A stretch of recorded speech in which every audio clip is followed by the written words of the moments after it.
देखिए, जिस तरह एडमिशन होते थे BUMS में, इस तरह से जो 10वीं में लाजिम होता था उर्दू का जानना, उसके बाद ही जो प्रॉपर आदमी उसको समझ पाता था आगे।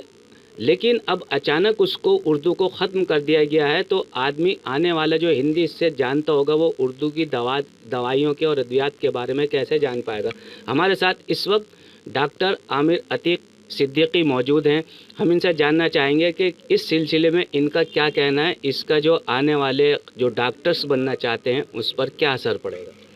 जी शुक्रिया बहुत बहुत आपका। आपने ये बहुत इम्पॉर्टेंट टॉपिक है जो आप उठा रहे हैं। ये बहुत इम्पॉर्टेंट सब्जेक्ट है आज के वक्त के हिसाब से। देखिए, क्योंकि मैं खुद यूनानी प्रैक्टिस करता हूँ, यूनानी फिजिशियन हूँ। मैंने ग्रेजुएशन किया है यूनानी मेडिसिन में, यानी कि BUMS, जिसे हम कामिल तिब्बो जराहत भी बोलते हैं, दिल्ली यूनिवर्सिटी का जो एक ही कॉलेज है, तिबिया कॉलेज। ये थोड़ा मैंने बेसिक इसलिए बता दिया है ताकि आपके जो व्यूअर्स हैं वो थोड़ा समझ सकें। अब आते हैं बात जो आपने अभी कही है कि उर्दू को 10th का जो एक क्राइटेरिया था कि भाई 10th में आपके पास उर्दू होनी चाहिए, तभी आप BUMS में एडमिशन ले सकते हैं, अन्यथा आप नहीं ले सकते। तो वो ख़त्म कर दिया गया है, जिसकी वजह से प्रॉब्लम जो सबसे बड़ी आएगी वो ये आएगी कि जो हमारे स्टूडेंट्स हैं जो कि 12th के बाद डायरेक्ट BUMS में अगर उन्होंने एडमिशन ले लिया, तो वो पढ़ेंगे कैसे जब उन्हें वो लैंग्वेज ही नहीं आती जिसमें सारा लिटरेचर अवेलेबल है। बहुत सारे सब्जेक्ट्स हमारे ऐसे हैं जिसमें जो कि सिर्फ़ और सिर्फ उर्दू में ही अवेलेबल हैं, क्योंकि पहले जब ज़ाहिर सी बात है यूनान से ये आया था और मुग़लों के टाइम पर आया, तो उस टाइम पे अरबिक या पर्शियन लैंग्वेज में इसका सारा लिटरेचर था, जिसको ट्रांसलेट करके उर्दू में किया गया। तो अभी जितना ज़्यादातर 90% लिटरेचर है यूनानी सिस्टम ऑफ मेडिसिन का, वो सिर्फ़ और सिर्फ उर्दू में ही अवेलेबल है, ना हिंदी में ना इंग्लिश में। इस वजह से बड़ी परेशानी आ सकती है कोई भी। तो ये है वजह। जैसे ज़ाहिर है लिटरेचर उर्दू में, तो हिंदी आती होगी तो उन्हें नहीं जानते होंगे, तो ये जो इन्होंने इसको उर्दू से हिंदी में ट्रांसफ़र कर रहे हैं क्या? नहीं, ऐसा कुछ है ही नहीं। यही तो मेरा मकसद जो है कहने का वो यही है कि जब तक इसके जो इसके लिए बेसिक ज़रूरी हैं कि जब आपकी कोई बिल्डिंग बनानी होती है तो उसके पिलर्स आपको पहले खड़े करने पड़ते हैं, तभी आप बिल्डिंग बना सकते हैं। अब जब आपका लिटरेचर ऑलरेडी है ही नहीं हिंदी में ना इंग्लिश में, तो आप कैसे किसी स्टूडेंट को बोल दोगे कि भाई आपने कभी ज़िंदगी में उर्दू देखी ही नहीं है और आपके सामने वो बड़ी बड़ी सारी इस्तिलाहात आ जाएँ और सारी वर्ड्स आ जाएँ जो उर्दू में होंगे। इनफैक्ट जो मैं अपने बारे में अगर बताऊँ तो मैंने 10th तक उर्दू पढ़ी थी।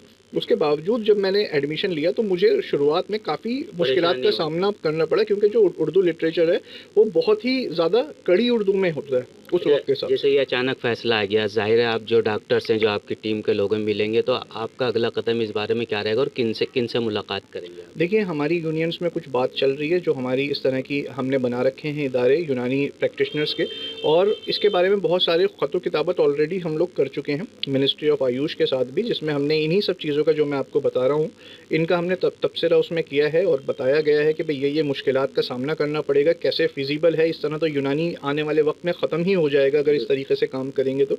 और अगर इस पे बात नहीं बनती है तो हम जो हमारे कोर्ट जाने का भी एक रास्ता है जो हम जा सकते हैं।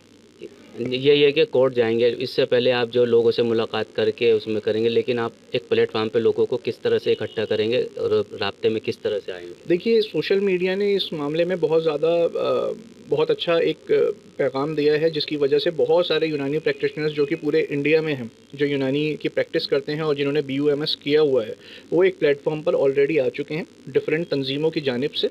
और आने वाले वक्त में उन सभी तंजीमों की मीटिंग होने वाली है या होगी, वक्त जैसा भी वक्त होगा, क्योंकि अभी फ़िलहाल जो वो तंजीमें हैं वो अपने अपने कैडर को अपने जो उनके जिस स्टेट में काम कर रही हैं उन्हें मजबूत कर रहे हैं, उन्हें थोड़ा सा इस बारे में बता रहे हैं कि किस तरह की परेशानियाँ आएंगी, क्योंकि हर कोई किसी को इतना डिटेल में नहीं मालूम होता है। लेकिन आमिर भाई, एक बात ये चल रहा था, आपका एक सिलसिला चल रहा है कि आपको जो है आयुर्वेदिक और ये जो अपना यूनानी जो चल रहा है, इसमें जो आपको एलोपैथिक लिखने की वो नहीं गई, इस बारे में आप कोर्ट भी गए हैं, वो भी एक लंबा प्रोसीजर है, लेकिन एक ये प्रोसीजर आ गया, तो इसको दोनों को एक साथ मैनेज कैसे कर पाएंगे? सर देखिए, मैनेज ज़रूर हो जाएगा, क्योंकि इसके लिए हमें बेसिक तो मालूम ही है भाई कोर्ट की किस तरह से प्रोसीडिंग्स चलती हैं। ऑलरेडी वकीलों के साथ बहुत सारी चीज़ें में वकीलों को भी इसके बहुत सारे जो लूप होल्स हैं या बहुत सारी इसकी जो डिटेल्स हैं वो मालूम हैं ऑलरेडी। तो हमारे लिए इनफैक्ट ये और आसान होगा अगर हमें कोर्ट जाने की ज़रूरत पड़ती है। पहले हम कोशिश ये करेंगे कि मिनिस्ट्री ना जाना पड़े और मिनिस्ट्री ऑफ आयुष में हम सबको ये बात समझा सकें कि भैया ये इस तरह से पॉसिबल नहीं है। अगर इस तरह करेंगे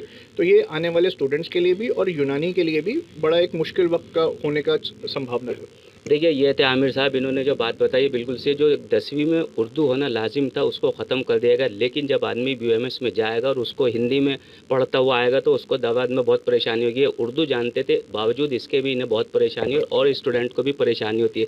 लेकिन अब मसला ये अचानक ख़त्म हो गई। इस सिलसिले में लोगों से बात करेंगे, जो इनकी टीम है वो भी बात कर रही है, और अगर कोई बात नहीं बनती तो फिर आखिरी रास्ता कोर्ट का है, क्योंकि जुडिशरी पर इनको पूरा भरोसा है कि वो इनके साथ इंसाफ करेगी। दिल्ली से एम रमेश। सियासी तकदीर यूट्यूब चैनल को सब्सक्राइब करें और बेल आइकन पर क्लिक करें ताकि आपको सबसे पहले खबरें मिलती रहें।